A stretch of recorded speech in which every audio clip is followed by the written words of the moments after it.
E eu vou continuar trazendo mais sobre o Espírito Santo, porque eu sei, eu tenho certeza absoluta que está começando a ser derramado um avivamento sobre o Brasil, aleluia, e sobre o mundo. A gente sabe que o Senhor tem começado a se mover ao redor da terra, e eu tenho certeza absoluta que estamos prestes a viver os últimos tempos. Jesus está muito perto de voltar. Quem crê que Jesus está voltando? Jesus está perto de voltar. Eu quero trazer alguns versículos rapidamente para embasar essa pregação. A primeira é João 1, versículo 1. No princípio era o Verbo, e o Verbo estava com Deus. O Verbo era Deus. Ele estava no princípio com Deus. Todas as coisas foram feitas por Ele, e por intermédio dele nada do que foi feito se fez. E sem Ele nada do que foi feito se fez, perdão. Apocalipse 1:8. Eu sou o Alfa e o Ômega, o princípio e o fim, diz o Senhor, que é, que era e que há de vir, o Todo-Poderoso. Gênesis 1:26. Capítulo 1, versículo 26. E disse Deus: façamos homem à nossa imagem, conforme a nossa semelhança. Em 1 Coríntios 13. O amor nunca perece, mas havendo profecias serão aniquiladas, havendo língua cessarão, havendo ciência desaparecerá, porque em parte conhecemos e em parte profetizamos. Mas quando vier o que é perfeito, então o que é em parte será aniquilado. Agora, pois, permanecem a fé, a esperança e o amor, esses três, mas o maior destes é o amor. O avivamento, ele vai vir. Uma das coisas que o pastor Luiz Hermínio sempre fala é que o avivamento vai vir. A diferença é se você vai fazer parte ou não, porque ele está vindo. E eu me pergunto, qual vai ser a nossa resposta para o mover de Deus? Eu confessei já, acho que foi ontem ou hoje, sobre o que está acontecendo na Universidade de Asbury. E eu falei assim, quando eu ouvi falar nas redes sociais, eu pensei, é só mais um movimento, porque a gente está tão cheio de movimentos que as pessoas se empolgam e acaba logo, né? Assim, é só mais um movimento, daqui a pouco acaba. Aí foi passando, os dias foram passando, os dias, até que eu vi o testemunho do André Aquino, que ele esteve lá, e aquilo incendiou meu coração. Daí quando eu fui acessar no YouTube, eu vi a simplicidade que tinha lá, não tinha banda nenhuma, nenhum outro nome era exaltado além do nome de Jesus. Banda nenhuma que eu digo assim, uma banda completa como nós temos. E daí só se ouvia praticamente a voz da igreja cantando, e um violãozinho e um piano, muito simples. E o Senhor quebrou meu coração, porque eu sou totalmente a favor da excelência. Sou totalmente a favor de nós fazermos o melhor. Mas lá também não tinha as luzes, não tinha nada. Mas o Senhor, Ele falou comigo que Ele não tem nada contra a excelência, mas a maior excelência deve estar dentro do nosso coração. Quando a excelência está dentro do coração, não importa se tem uma banda enorme ou um violão. Se a excelência está no teu coração, Ele vem, porque Ele não resiste um coração quebrantado. Agora Ele está começando a se derramar sobre a terra. A minha primeira resposta foi meio descrente, assim, porque a gente tem tanta coisa acontecendo, que a gente vê tanta coisa na igreja que fica até... Só que, quando a gente percebe que Ele está vindo, qual vai ser a nossa reação? Quando a gente se dá conta que realmente o negócio está acontecendo. E eu quero trazer para você um ensinamento que eu aprendi com o Douglas Gonçalves sobre essas duas palavras, crer e acreditar. Quem já viu ele falando sobre isso? Crer e acreditar. Quando você acredita, você é uma pessoa acreditante.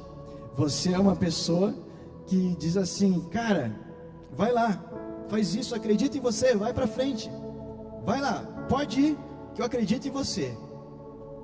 Mas quando você crê na pessoa, você fala assim, vamos junto, eu vou contigo, eu vou junto. Eu estou indo junto contigo.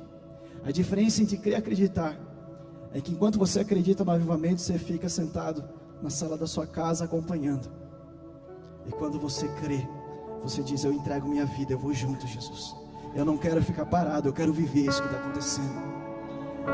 Então, essa deve ser a nossa resposta para o que Deus vai começar a fazer. Você vai fazer parte ou não vai? Sabe? E como que a gente vai viver nesse modo crer? Mantendo uma vida de adoração, uma vida ouvindo o Espírito Santo. Agora você sabe que um dos significados de adoração é relacionamento. Sabia que é relacionamento? Um dos significados de adoração é beijo. Beijo, beijar. Sabia disso? Porque quando você está adorando o Senhor, você beija o Senhor. O que acontece num beijo entre um casal? Ocorre uma troca, não é verdade? Uma troca de amor, de fluidos. Ocorre uma troca. E quando você beija o Senhor, tudo que é ruim em nós passa para Ele, e tudo que é bom dele passa para nós. Foi o que aconteceu na cruz do Calvário. Tudo que era ruim em nós foi colocado sobre Ele, e o sangue dele foi derramado sobre as nossas vidas. Então esse relacionamento, sabe, nunca foram canções, nunca foi a composição de uma canção, nunca foi, sabe, a canção tal, é isso. O Senhor sempre quis o teu coração. Ele não se importa mais com a tua canção do que com o teu coração. Ele quer o teu coração. A canção é o meio, a adoração, a maneira que nós expressamos a nossa adoração é um meio, mas para quê? Para nos relacionarmos com Deus. Agora, por que eu estou falando tanto de relacionamento? Porque existe uma única coisa que acaba com qualquer relacionamento. Você sabe o que é? Apatia, indiferença. O que é apatia?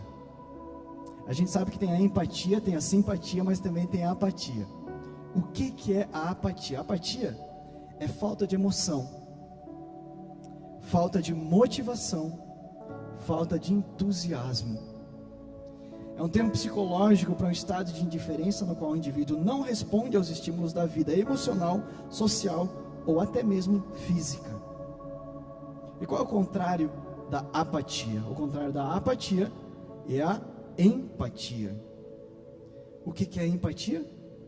Quando você se coloca no lugar do outro, baseia-se na partilha e na compreensão de estados emocionais de outras pessoas. Foi o que o próprio Jesus fez conosco. Ele se colocou no nosso lugar. Ele se colocou onde era para nós estarmos.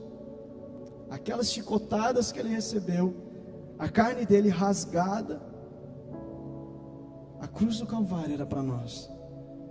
E Jesus se colocou em nosso lugar.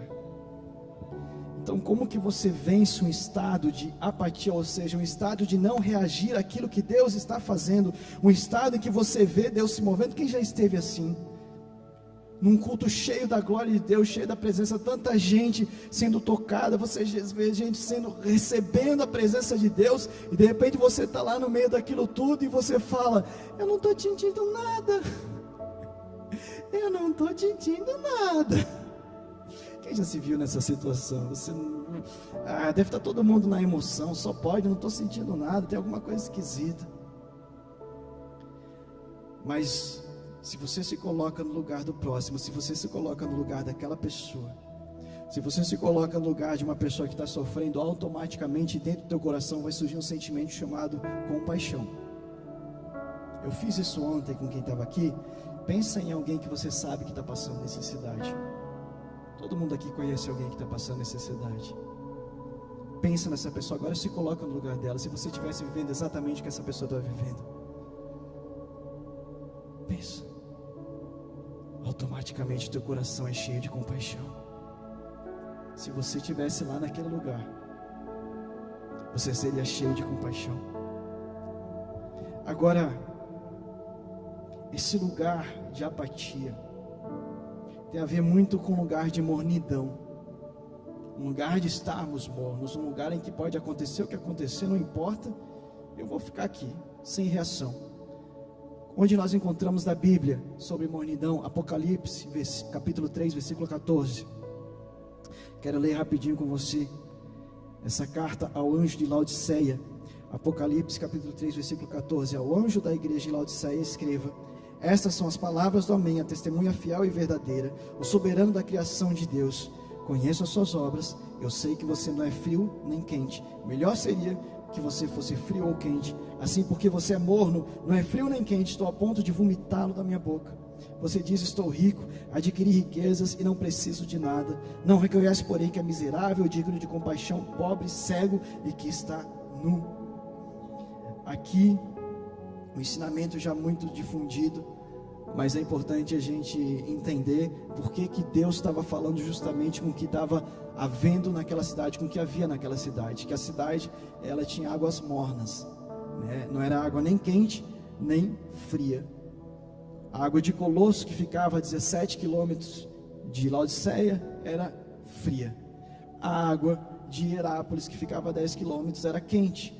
Quando as duas águas se encontravam justamente em Laodiceia, aquela água se tornava morna. Alguém aí já tomou água morna, bem morninha assim? Eu não tenho esse problema, mas a maioria das pessoas diz que dá vontade de vomitar, não é verdade? Tomar água morna dá vontade de vomitar. Era justamente isso que o Senhor estava falando. Agora, para nós entendermos bem o que Deus estava dizendo, sabe o que Deus estava dizendo? Pessoas indecisas dentro do reino de Deus causam indigestão. Vou repetir: pessoas indecisas dentro do reino de Deus, pessoas que se converteram, mas que não tomam posição de fato com uma vida de convertido, causam indigestão no reino de Deus. Pessoas que ficam em cima do muro, pessoas que não vestem a camisa. Hoje eu estou vestido, eu vesti a camisa, me deram. Hoje de manhã eu estava olhando para as minhas camisas lá da minha mala, eu falei: oh Jesus, mas aqui com marca de desodorante embaixo do braço. Essa aqui está até furada, Jesus. Aí durante o culto da manhã, a filha do pastor a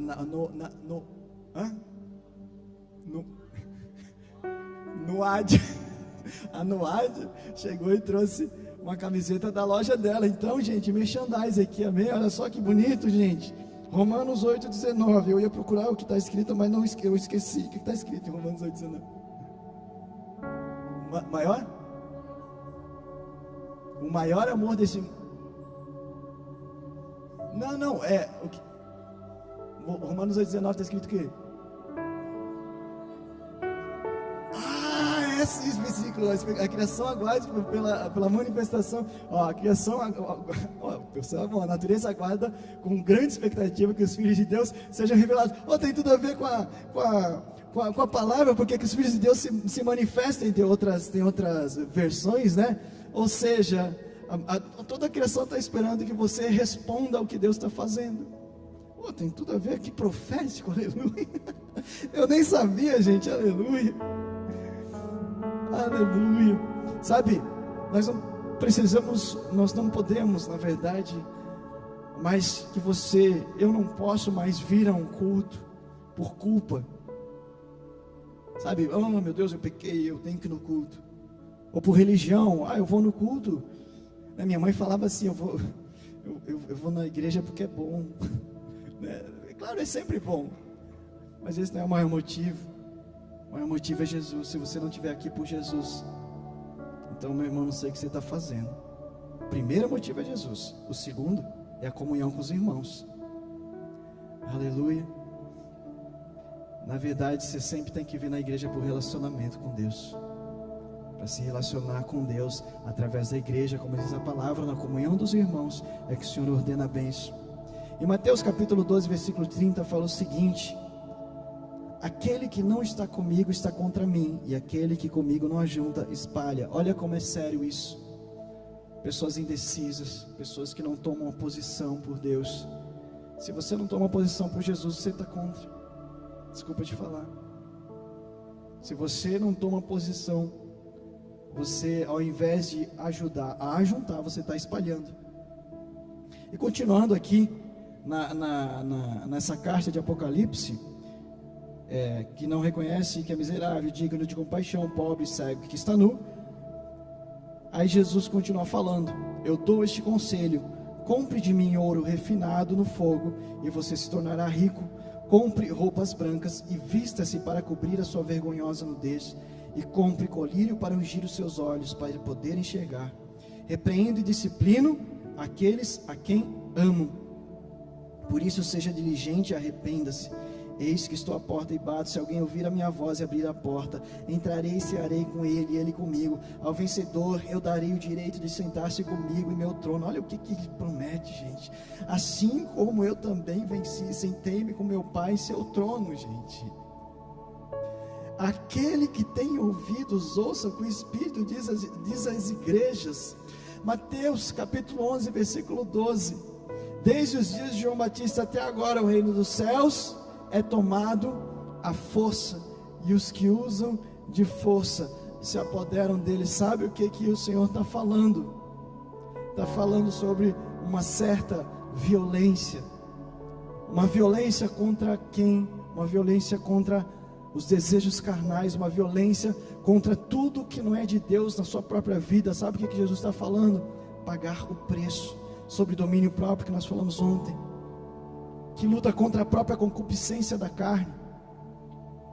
É dessa forma que nós vamos conseguir nos decidir por Jesus. O reino dos céus é tomado à força. Se você não se apodera do reino dos céus, o diabo vai começar a tomar, ele começa a tomar espaço numa cidade, ele começa a tomar espaço em algum lugar. O reino dos céus é tomado à força. Ainda tem a palavra que diz, como nós cantamos: as portas do inferno não prevalecem contra a igreja do Senhor. Então, quando a igreja do Senhor chega, pega na porta do inferno e pá! A porta do inferno se abre. E daí você entra no inferno e toma as pessoas para Jesus. Aleluia. Pagar o preço, gente. Porque na vida nada é de graça, você sabia disso? Alguém sempre pagou o preço por alguma coisa. Até a salvação, que para nós foi de graça. Para nós foi de graça. Mas teve um que pagou o maior preço que alguém já poderia ter pago. Até a salvação teve um preço. Jesus. Agora, quando você realmente se decide, coloca a sua vida diante de Deus e diz: Deus, para mim e agora, para sempre. Olha o que acontece, que coisa maravilhosa. Quando você se decide pelo lado certo do muro. O rio de Ezequiel, eu queria ler com vocês Ezequiel capítulo 47, versículos de 3 a 12, é uma das passagens mais lindas da Bíblia, é uma das que eu mais amo. Ezequiel 47, versículos de 3 a 12. Aqui é uma visão que Ezequiel teve, tá? É uma visão do rio que Ezequiel viu. O homem no caso era um anjo, provavelmente o próprio Jesus. O homem foi para o lado leste com uma linha de medir na mão, e enquanto ia, mediu 500 metros e levou-me pela água que batia no tornozelo. É aquela passagem da água que vai subir em tornozelo, vai subir em tal. A água que batia no tornozelo. O que está falando sobre a água que bate no tornozelo? Está falando, tornozelo está falando o quê? Está falando aqui dessa parte dos teus pés. Está falando do teu caminhar. É quando você tinha um caminhar torto, um caminhar errado. Eu era um homenzinho torto, né? Então o caminhar era totalmente errado. E de repente você se converte e você começa a caminhar no caminho chamado Jesus. Então a água está no tornozelo. Ele mediu mais 500 metros e levou-me pela água que chegava ao joelho. Oração. O joelho fala do que? Oração. Fala de adoração, de prostração. É um lugar onde você se entrega mais ao Senhor. Mediu mais 500 metros e levou-me pela água que batia na cintura. E o que tem aqui na cintura? Qual órgão que tem aqui na cintura? O estômago. Estômago. Comida.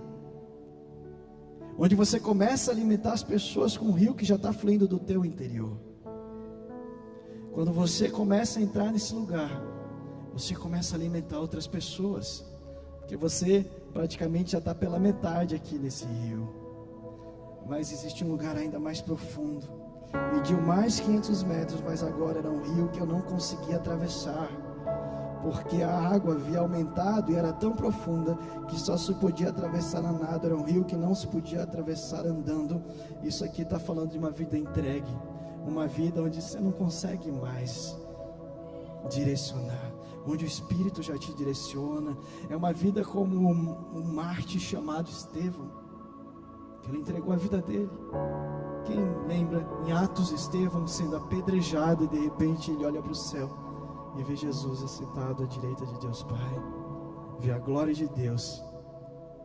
Uma pessoa que entregou completamente a sua vida. Para ele tanto faz estar aqui nesse mundo ou estar com o Senhor, que ainda era melhor do que esse mundo para ele. Não se importava mais. Paulo dizia, né? Para mim morrer para mim viver é Cristo e morrer é lucro. Por quê? Você já parou para pensar nisso? Viver é Cristo e morrer é lucro? Enquanto eu estou na terra,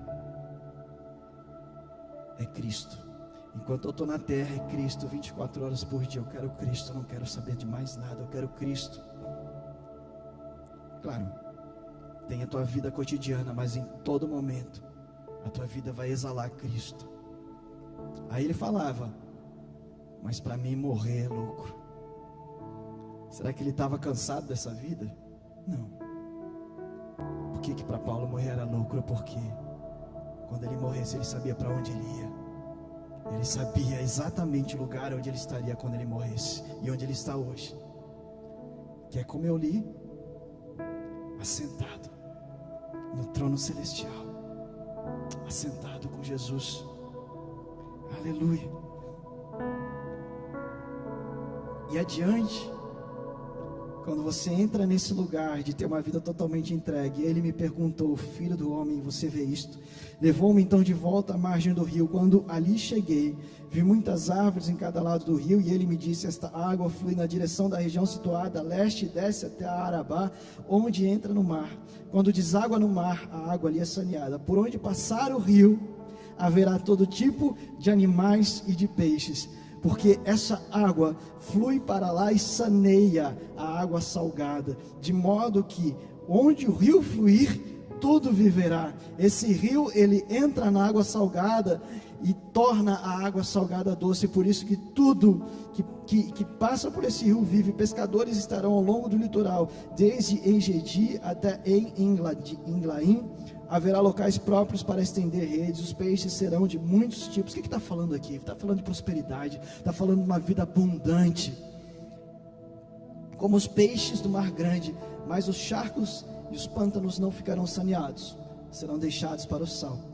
Árvores frutíferas de toda espécie crescerão em ambas as margens do rio. Suas folhas não murcharão e os seus frutos não cairão. Todo mês produzirão, porque a água vinda do santuário chega a elas. Os seus frutos servirão de comida e as suas folhas de remédio. Aleluia. Então é um lugar onde você entra, em que, de novo, vou citar de novo para o pastor Luiz Hermínio, que eu lembrei, né? Como ele fala, é aquele lugar em que bênção não é uma coisa que você corre atrás. Bênção é um lugar que você entra. Quando você entra nesse lugar, a misericórdia do Senhor te alcança e você começa, a bênção começa a te perseguir. Agora, estando nesse lugar, vamos mais além? Que horas temos? Temos tempo. Vamos um pouquinho mais além? Aleluia. Gente, como é que você vai encontrar o teu lugar quando você decide a tua vida por Jesus? E talvez muitos de vocês estão nesse lugar já decididos por Jesus. Efésios capítulo 4, versículo de 11 a 16 fala sobre os 5 ministérios. Capítulo 4, versículo de 11 a 16 fala: e ele designou alguns para apóstolos, outros para profetas, outros para evangelistas e outros para pastores e mestres, com o fim de preparar os santos para a obra do ministério, para que o corpo de Cristo seja edificado, até que alcancemos a unidade da fé e do conhecimento do Filho de Deus, e cheguemos à maturidade, atingindo a medida da plenitude de Cristo. O propósito é que não sejamos mais como crianças, levados de um lado para o outro pelas ondas, nem jogados para cá e para lá por todo o vento de doutrina. E aqui está falando das ondas do mundo e não do rio de Deus, porque o rio de Deus aqui não falou nada de onda. Quem traz onda, né, de confusão é o mundo. Jogados para cá para lá por todo o vento de doutrina e pela astúcia e esperteza de homens que induzem ao erro. Antes, seguindo a verdade em amor, cresçamos em tudo naquele que é a cabeça, Cristo. Dele todo o corpo ajustado e unido pelo auxílio de todas as juntas cresce e edifica-se a si mesmo em amor, na medida em que cada parte realiza a sua função. Então aqui você tem um lugar importantíssimo nessa obra. Efésios 4 está falando aqui sobre os 5 ministérios. Quem aqui tem convicção de qual é o seu ministério? Eu não estou falando esses 5 ministérios: apóstolo, profeta, pastor, evangelista, mestre. Eu não estou falando que esses 5 ministérios obrigatoriamente devem ficar só na igreja. Como eu disse ontem, você pode ser um pastor na sua empresa. Às vezes você não é nem pastor com chamado para estar dentro da igreja. Às vezes o seu chamado é para ser um pastor de pessoas lideradas por você na sua empresa. Às vezes você é um evangelista sendo caixa de supermercado, porque onde, né, as pessoas passam, pagam para você, e de repente o Senhor te dá alguma, se a empresa deixar, o Senhor te dá alguma oportunidade de falar do amor de Jesus.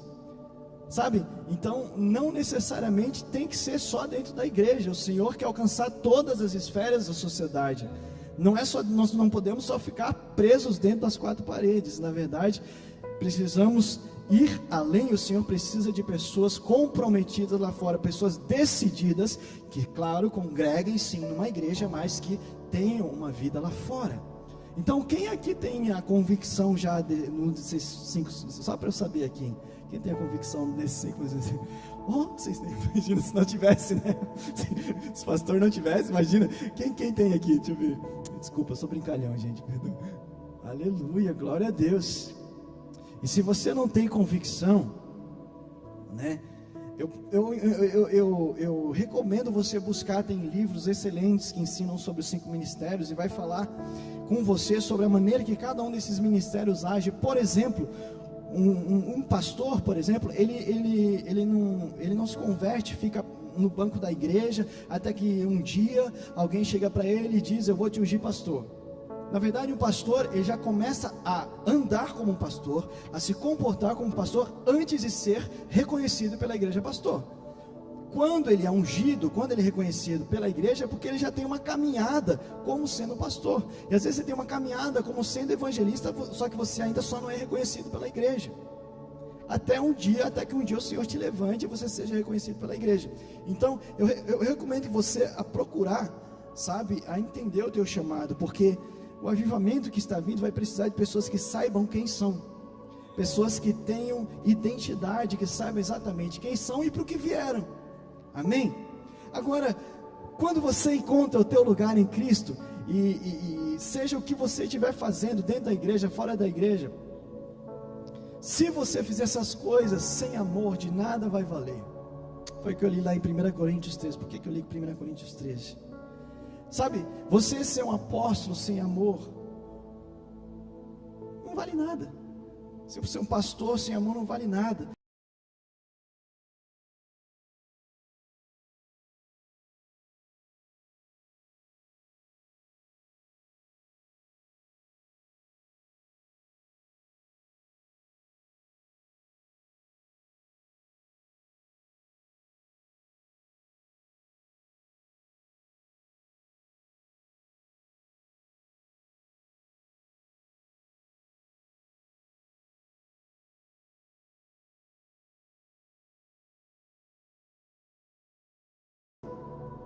pessoa ela funciona, mas ela não tem fogo dentro do coração. O teu ministério funciona, mas ele não flui. Você simplesmente está atendendo pessoas e não vê a hora de ir para casa. Você simplesmente está fazendo a obra social, mas está lá sem vontade nenhuma de estar lá. Não sente assim um relacionamento do céu com você enquanto você está fazendo aquilo. Quer ver uma coisa? De nada adianta você falar em línguas espirituais. De nada adianta você falar línguas espirituais que na verdade não são espirituais, na verdade são línguas que você grava na sua cabeça e depois fica repetindo, sem o fogo do amor. Porque o que vai fazer com que a tua língua espiritual se comunique com Deus é o teu espírito com Deus. E quando eu posso falar em línguas espirituais pela minha mente, sabia disso? Eu posso gravar eu posso inventar agora na minha cabeça um Shabalabacai. Eu inventei, fui eu que inventei, não foi meu espírito falando com Deus, fui eu que inventei. Eu posso falar um Shabalabacai, Shabalabacai, Shabalabacai, Shabalabacai, mas eu não vou estar me comunicando com o Espírito de Deus, porque não tem amor, porque não tem o fogo do Espírito dentro do meu coração. Precisa haver esse relacionamento com o Espírito de Deus. Eu posso recitar línguas espirituais sem ser pelo Espírito. De nada adianta eu cantar sem ter um coração que adora a Deus. Eu posso vir aqui para vocês, posso cantar e o meu coração não está adorando a Deus. Você pode cantar junto comigo, você pode estar adorando a Deus, mas o meu coração vai estar tão longe que eu só vou estar pensando em minha próxima agenda, vou estar pensando em voltar para casa. Sem amor. Se o amor não estiver envolvido, não adianta nada. Agora quer ver uma coisa que é interessante? Existem 7 tipos de amor. Segundo um estudo grego, né, sobre a língua grega, eles identificaram 7 tipos de amor. O primeiro amor é o amor philautia, que é o amor próprio. O amor é o teu ego. Você se ama. Quem se ama aí? Quem se ama? Tem alguém que não se ama, gente? Ou deixa eu fazer uma pergunta. Tem alguém que não vai levantar a mão? Não importa o que eu pergunte. Só me identifica, só para saber que você não vai levantar a mão mesmo. Quem não se ama aí? Levanta a mão. Também não vai levantar, né? É óbvio, né? Porque quem não se ama não tem nem coragem de dizer que não se ama. Mas se você não se ama, hoje o Espírito Santo vai restaurar o teu amor. Pragma, aleluia. Segundo amor, pragma, é um amor por um bem maior. Sabe quando o casal continua casado pelo bem dos filhos, mas entre eles já não tem mais amor? É um amor pragmático. É um amor visando algo mais além. Pelos filhos, eles pagam o preço de continuar casados. E claro, eu não estou induzindo ninguém a se separar, não é isso. Mas eu estou falando que a gente sabe que no mundo existe isso. Até dentro da igreja existe. Agora, outro tipo de amor pragmático, que não é o verdadeiro amor, é o amor pela obra de Deus. Quem ama aí? A igreja. Mas quando chega a hora de se entregar para Deus, não se entrega. Quem ama fazer a obra de Deus? Aquele cara que ama fazer a obra de Deus, mas quando chega a hora de se entregar para Deus, não se entrega. Tem gente que ama mais a obra do que o próprio Deus da obra. É um amor pragmático. Ludos, terceiro, é amor instantâneo, passageiro, divertido, sabe? Quando você, por exemplo, conhece alguém muito rapidamente, aí você se dá bem com aquela pessoa e depois nunca mais vê a pessoa na vida. Eros, amor entre marido e mulher, paixão, amor eros. Filéu, que é o amor de amigo, amor de fidelidade. Sexto, amor estorge, que é o amor dos pais pelos filhos, é o amor de família, é o amor familiar. E nós temos o 7º tipo de amor, que é o maior amor que existe, chamado ágape, que é um amor incondicional. Ou seja, não tem nenhuma condição para ele te amar. Ele simplesmente ama. Jesus simplesmente te ama sem nenhuma condição. Você pode estar exatamente do jeito que você está, Ele vai continuar te amando. A diferença é que às vezes quando a gente está em pecado, é que a gente que está afastado dele. mas Ele continua nos amando. Ágape. E aqui eu quero ler com vocês, porque nessa passagem de 1 Coríntios 13, nós temos aqui esse amor ágape. Quando Paulo fala sobre amor, ele está falando justamente, todas as vezes, ele escreve, quando nós traduzimos aqui por amor, Paulo escreve ágape. Então, tem esse entendimento. Eu vou ler aqui 1 Coríntios 13, mas Paulo está falando ágape, amor incondicional. Ainda que eu fale as línguas dos homens e dos anjos, se não tiver amor, que é o ágape, está escrito ágape no original, serei como sino que ressoa ou como prato que retine. Ainda que eu tenha o dom de profecia, saiba todos os mistérios, todo conhecimento, tenha uma fé capaz de mover montanhas, se não tiver amor, nada serei. Ainda que eu dê aos pobres tudo que possuo, entregue o meu corpo para ser queimado, se não tiver amor, nada disso valerá. O amor é paciente, o amor é bondoso, não inveja, não se vangloria, não se orgulha, não maltrata, não procura seus interesses, não se ira facilmente, não guarda rancor. O amor não se alegra com a injustiça, mas se alegra com a verdade. Tudo sofre, tudo crê, tudo espera, tudo suporta.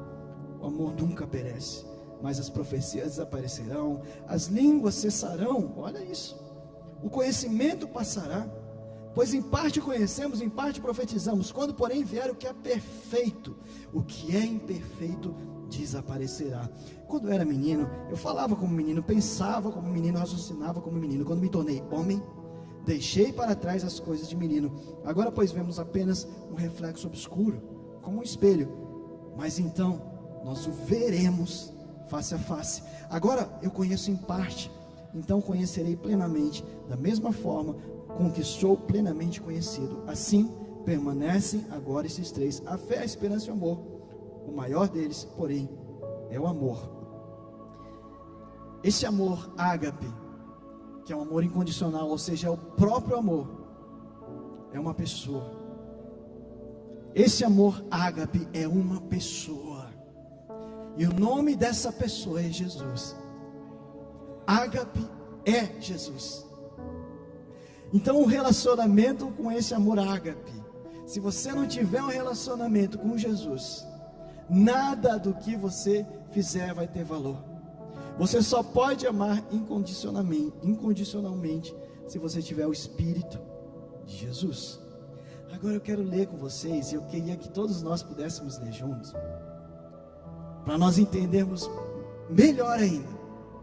Toda vez, podemos botar aqui 1 Coríntios 13, de 1 a 13, eu queria que nós repetíssemos juntos. E toda vez que você ler a palavra amor, você vai falar Jesus. No lugar de amor, você vai falar Jesus. E você vai ver como o teu entendimento sobre Coríntios 13 vai mudar. Presta atenção, vamos ler todos juntos aqui. Dá para ler aqui ou eu estou atrapalhando? Dá para ler? Então tá bom. Vamos ler todos juntos? Vamos lá, gente. Quero ver bem alto, hein? Ainda que eu fale as línguas dos homens e dos anjos, se não tiver Jesus, serei como sino que ressoa ou como prato que retine. Ainda que eu tenha o dom de profecia, saiba todos os mistérios e todo conhecimento, e tenha uma fé capaz de mover montanhas, se não tiver Jesus, nada serei. Ainda que eu dê aos pobres tudo que possuo, e entregue o meu corpo para ser queimado, se não tiver Jesus, nada disso me valerá. Jesus é paciente, Jesus é bondoso, não inveja, não se vangloria, não se orgulha, não maltrata, não procura seus interesses, não se ira facilmente, não guarda rancor. Jesus não se alegra com a injustiça, mas se alegra com a verdade. Tudo sofre, tudo crê, tudo espera, tudo suporta. Jesus nunca perece, mas as profecias desaparecerão, as línguas cessarão, o conhecimento passará. Pois em parte conhecemos e em parte profetizamos. Quando, porém, vier aquele que é perfeito, o que é imperfeito desaparecerá. Quando eu era menino, falava como menino, pensava como menino e raciocinava como menino. Quando me tornei homem, deixei para trás as coisas de menino. Agora, pois, vemos apenas um reflexo obscuro como um espelho, mas então veremos face a face. Agora eu conheço em parte, então conhecerei plenamente, da mesma forma com que sou plenamente conhecido. Assim permanecem agora esses três: a fé, a esperança e Jesus. O maior deles, porém, é Jesus. Aleluia, aleluia, aleluia. O maior deles é Jesus. Jesus nunca perece, Jesus é eterno. Deixa eu te falar uma coisa. Se você nunca entregou a sua vida para Jesus, se você nunca confessou Jesus Cristo como teu único Senhor e Salvador, ou se você confessou e tem andado afastado dos caminhos de Deus, se houver alguém aqui, ou se houver alguém aí na televisão, se você nunca confessou Jesus Cristo como teu Senhor e Salvador, eu quero te convidar. Eu quero te convidar. E quando eu falo eu quero te convidar, o próprio Jesus está falando com você: filho, eu quero te convidar, vem para os meus braços. Se você quiser, se você nunca chegou diante de uma igreja e confessou, fez essa oração: eu aceito Jesus Cristo como meu Senhor e Salvador, eu quero te convidar. Se houver alguém aqui, levanta a tua mão. Se houver alguém aqui que quer fazer essa oração, se houver alguém aí na televisão, em nome de Jesus Cristo, se houver alguém, ou se houver alguém que quer se reconciliar com o Espírito de Deus, também seja bem-vindo, em nome de Jesus. Se você estiver aí, se você quiser mesmo o Espírito de Deus, se você quiser Jesus, eu quero te convidar. Se houver aqui alguém, vem aqui para frente. É a coisa mais difícil para fazer. Eu, quando fui na igreja pela primeira vez, meus pés travavam. Eu não conseguia ir para frente, ficava com medo, ficava com vergonha. Você que está em casa é mais fácil, né? Mas, gente, o Espírito Santo de Deus está te chamando. Aleluia, aleluia, aleluia, aleluia, aleluia. Se houver mais alguém, gente, vem. Se houver mais alguém, sabe, você não sabe o dia de amanhã. Tudo que você precisa é Jesus. Sem Jesus, nada tem valor. Aleluia, Jesus. Você que está em casa, seja tomado agora pelo Espírito Santo de Deus. Você que está em casa, você que está aqui, vocês que estão aqui, se houver mais alguém, venha. Se houver mais alguém, venha.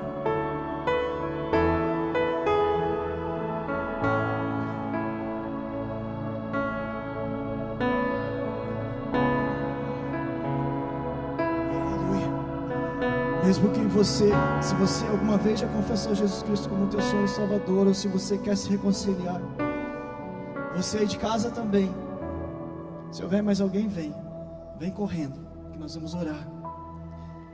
Se você já orou isso alguma vez, mas quer se reconciliar, ou se você nunca orou, ora agora comigo, repete essa oração com a tua boca. A palavra de Deus diz que aquele que confessar com a sua boca e for batizado será salvo. Em Romanos, repete assim comigo: Senhor Jesus. Vamos todos repetir juntos, por favor, gente. Vamos todos repetir juntos. Senhor Jesus, eu te aceito como meu único Senhor e Salvador. Eu me arrependo dos meus pecados. Eu te peço perdão pela minha vida velha. E eu quero viver uma nova vida contigo, Jesus. Por isso, nessa noite, escreve o meu nome no livro da vida. Espírito de Deus, eu quero me reconciliar contigo. Espírito de Deus, eu quero me relacionar contigo.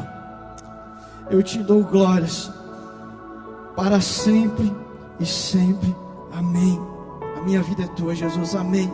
Glória a Deus. Você pode glorificar o Senhor Jesus Cristo, você pode glorificar o Senhor Jesus Cristo. E gente, deixa eu te convidar, você que quer o Espírito de Deus, você que quer mais, quem aqui quer ter esse relacionamento com o Espírito de Deus e nunca foi batizado no Espírito Santo de Deus, você que quer ser batizado no Espírito Santo de Deus, você que quer, e você em casa também, tá? Fica esperto que o Espírito Santo de Deus pode te pegar aí, ou vem para cá, ainda dá tempo, porque depois que a transmissão terminar às 9h15, nós vamos continuar aqui orando pelas pessoas durante, eu não sei quanto tempo, então corre para cá. Se você nunca recebeu o dom de falar em línguas espirituais, ou se você nunca foi batizado no Espírito de Deus e você quer isso, venha aqui para frente essa noite. Venha aqui para frente que a equipe de pastores vai orar, nós vamos orar por você. Aleluia. Se houver alguém aqui que quer ser batizado no Espírito Santo, venha. Pode vir. Pode vir. Aleluia. Se vocês aqui já estiverem aqui por isso também, amém. Nós vamos orar por vocês também. Glória a Deus. Amém. Todos aqui falam em línguas espirituais? Todos? Gente, que igreja abençoada. Então tá bom. Amém. Se você não fala, vem. Se você não fala, vem. E se você quiser, juntos já vamos orar por todos. Se você quiser ter um renovo do Espírito Santo, pode vir. Você que quer, sabe, haver um toque na sua vida, como eu expliquei hoje de manhã, a imposição de mãos é um dos 6 pilares da doutrina de Cristo, descrita em Efésios 6, se eu não me engano. Efésios 6, a doutrina de Cristo. Deixa eu achar aqui, para não falar, né, para depois. Deixa eu falar para você aqui os pilares, os fundamentos da doutrina cristã. Está aqui. Deixa eu achar aqui rapidamente. Aqui, Hebreus 6. Por isso, deixando os rudimentos da doutrina cristã de Cristo, prossigamos até a perfeição, não lançando de novo o fundamento do 1. Arrependimento de obras mortas. 2. Fé em Deus. 3. Doutrina dos batismos. 4. Imposição das mãos.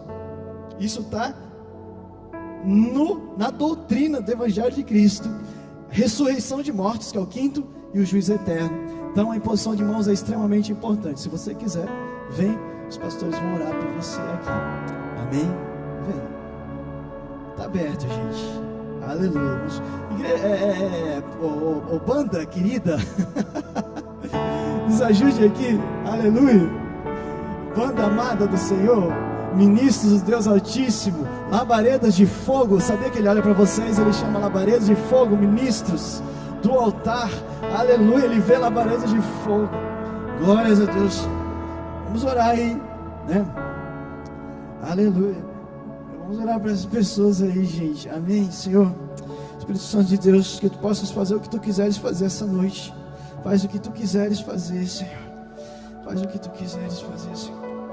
Toca, Senhor, toca, Senhor. Espírito Santo de Deus, toca, Senhor. Deixa eu abençoar, Filho. Em nome de Jesus Cristo. Pai, que teu Espírito possa encher o teu Filho com graça, amor, compaixão e fogo. Fogo seja tomado pelo fogo do Espírito Santo de Deus. Que teu coração seja cheio do fogo do Espírito Santo de Deus, completamente consagrado a Jesus, tomado por Deus. Em nome de Jesus Cristo, que sobre ti venha o vento do Espírito Santo de Deus. Em nome de Jesus. Aleluia. Sabe, eu sei que nós tornarmos um lugar mais fácil para todos, um lugar mais aconchegante para todos, faz parte da excelência.